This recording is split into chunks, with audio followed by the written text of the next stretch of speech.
I need to acknowledge and take a moment to recognize that the remains of Vivian Silver were identified yesterday in Israel. Originally thought to have been taken hostage, Vivian was killed by Hamas in the terror attacks on October 7th. Last month, I had the chance to meet with one of her sons, and I learned of her warmth, her compassion, and her lifelong commitment to building bridges between Israelis and Palestinians.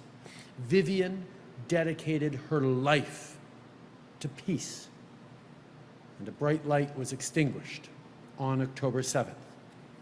Her courage, commitment, and compassion exemplifies what it means to be a Canadian, what it means to be engaged in the world in positive ways. She will be deeply missed. May her memory be a blessing. Today, I can also confirm that over 350 Canadians and their family members have now been able to safely leave Gaza. We're working tirelessly and will not stop until we're able to secure the departure of the remaining Canadians. Supporting Canadian citizens and permanent residents continues to be our top priority. And the human tragedy that is unfolding in Gaza is heart-wrenching, especially the suffering we see in and around the Al-Shifa hospital.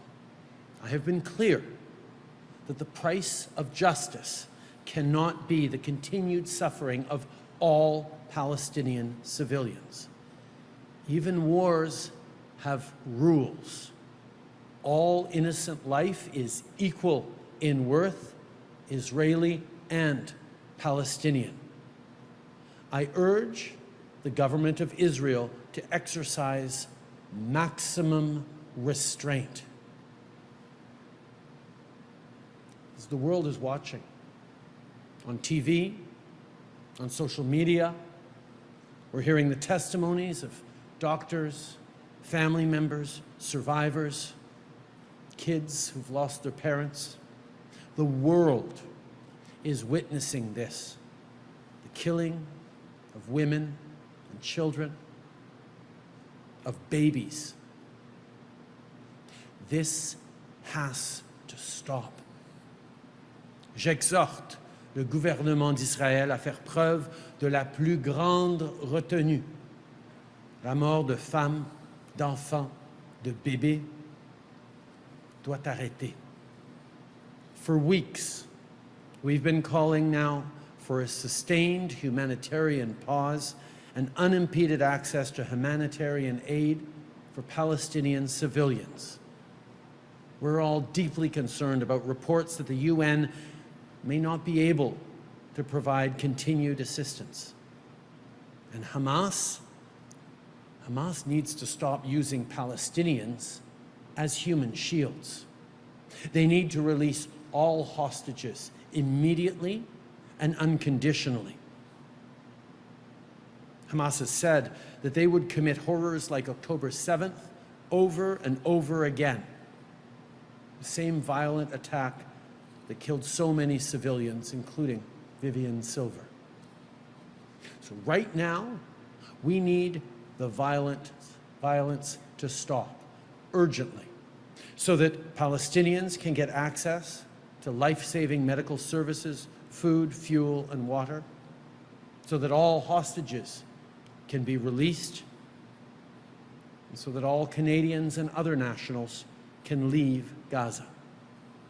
We hope that a sustained pause in the violence can help create the conditions for lasting peace.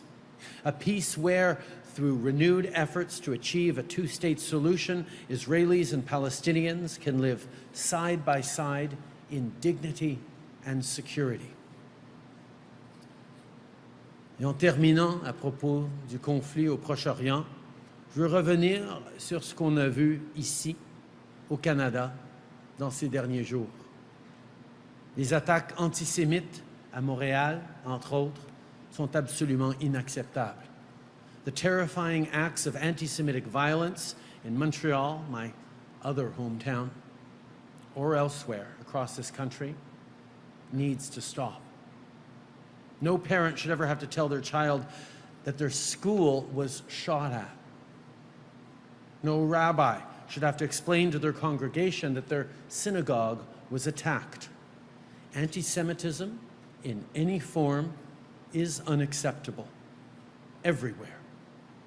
The RCMP is collaborating with local authorities in Montreal and in Quebec, and we're ready to offer more resources.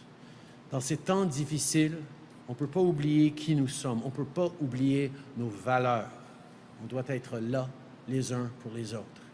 In these most difficult of times, all Canadians need to remember who we are, what values we stand for. And regardless of the hurt and the grief that we may be feeling, we have to be there for our fellow Canadians.